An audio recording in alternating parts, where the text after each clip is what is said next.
The Prince and the Enchanted Bird. Once upon a time, long ago, in a kingdom where golden sunlight kissed the hills every morning and silver moonlight bathed the rivers at night, there lived a young prince named Arryn.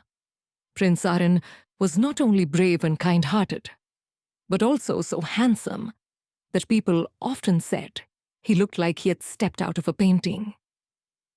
His eyes were the color of the summer sky, and his smile could melt even the coldest hearts. But there was one thing the prince loved above all else: hunting birds in the royal forest. It wasn't just about the hunt. For Arryn, it was a game, a challenge, and an adventure. He would spend hours in the forest, moving silently through the trees, spotting birds with his keen eyes, and then sharing his catch with his closest friends during grand picnics by the lake. The hunt begins. One crisper autumn morning, when the leaves had turned red and gold, Prince Arryn decided to go hunting alone. The air was cool, the forest smelled fresh after the night's rain, and the sound of rustling leaves filled the air. With his bow in hand and his quiver full of arrows, he ventured deeper into the woods than he had ever gone before. For hours, he saw nothing but ordinary sparrows and wood pigeons. But just as he was about to turn back, something caught his eye. Perched on a branch, high above, was the most magnificent bird he had ever seen. Its feathers shimmered like polished jewels, emerald green, sapphire blue, and flashes of golden yellow that seemed to glow in the sunlight. Its eyes sparkled like tiny diamonds, and it sang a melody so sweet that even the wind seemed to pause and listen. Arryn's heart pounded. If I could catch this bird, he thought, he would be the greatest hunt of my life. The mysterious transformation. Prince Arryn moved silently, holding his breath so as not to scare it away. He aimed his bow, his fingers trembling with excitement. The arrow flew through the air and landed just beside the bird, startling it. Instead of flying away, the bird spread its wings and soared down gracefully, landing right in front of him. And then, something unbelievable happened. Before his very eyes, the shimmering feathers dissolved into a swirl of golden light. The bird began to grow taller, its wings melting into delicate arms and its beak softening into lips. Within moments, standing before the stunned prince was the most beautiful woman he had ever seen. She wore a gown that seemed to be woven from moonlight. Her hair flowed like rivers of gold, and her eyes held an otherworldly sparkle. Prince Arryn's mouth fell open. Who are you? The woman smiled. I am Princess Lyria. My palace lies not far from here. You tried to hunt me, Prince Arryn, and I could be angry. But instead, why don't you join me for a feast in my palace? Confused, but enchanted, the prince agreed. After all, how often did a bird turn into a princess? The enchanted palace Lyria led him through a winding path of silver stones that seemed to appear out of nowhere. Soon, a breathtaking palace rose before them. Its towers were made of crystal, its walls of white marble, and waterfalls sparkled at its gates. Flowers in every color of the rainbow bloomed in the gardens, and the air smelled like honey and roses. Inside, the palace glittered with golden chandeliers, polished floors, and walls covered in tapestries that told strange, magical stories.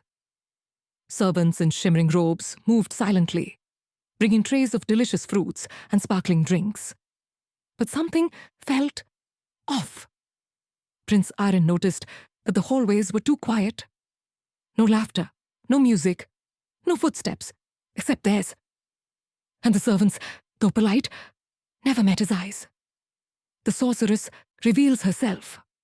In the grand dining hall, a long table stood laden with food fit for a king. Roasted meats, golden breads, sparkling juices, and cakes that seemed to glow with sugar crystals. Prince Arryn sat down, still marveling at the beauty around him.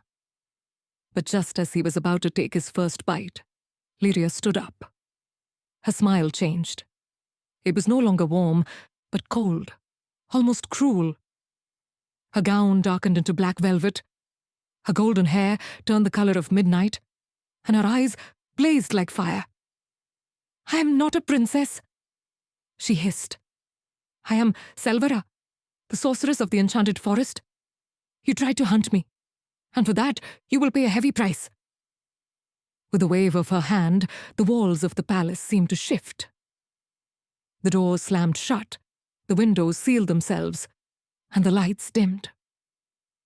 "You will remain my prisoner forever," she said, her voice echoing.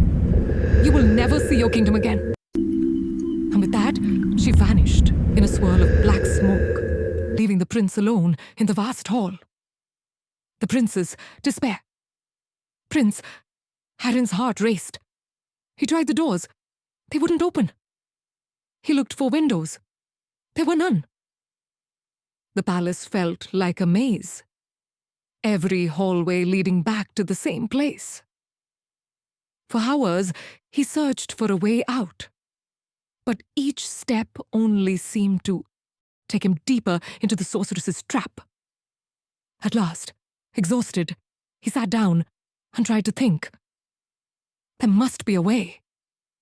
He told himself, every trap has an escape, and every curse can be broken. The whispering bird. That night, as he lay in a strange, shimmering room, he heard a soft flutter of wings. A tiny golden bird appeared on the windowsill and spoke in a gentle voice. "Prince Arryn," it said, "I am the last free bird of this forest. Selvara has trapped many hunters before you, but there is a way to break her spell." "What is it?" Arryn whispered urgently. "You must find the mirror of truth hidden in the highest tower of this palace. When the sorceress sees a true reflection in it, her magic will shatter, and you will be free." "But how will I get there?" the prince asked. "Follow the song of the silver bells," the bird replied. "They will guide you." And with that, the little bird vanished. The quest for the mirror. The next morning, Arryn listened carefully. Somewhere in the palace, he heard the faint, sweet sound of silver bells.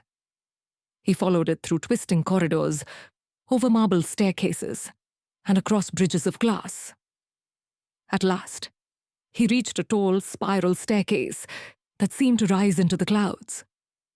The bells rang louder.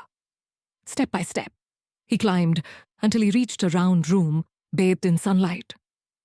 There, in the center, stood the mirror of a truth.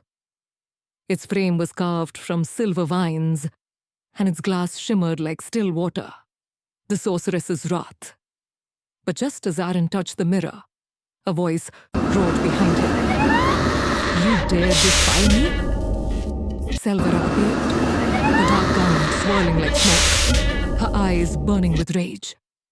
She raised her hands, and bolt of green fire shot toward him. Arryn grabbed the mirror and turned it toward her. "Look at yourself, Selvara." The sorceress froze. In the mirror, she did not see her beautiful form. She saw the truth. She saw herself as a lonely, bitter woman, twisted by jealousy and anger. Her magic began to crack like glass. "No!" she screamed. But it was too late. The palace walls shook, the floor split apart, and light flooded the room. Freedom and forgiveness. In an instant, the palace vanished.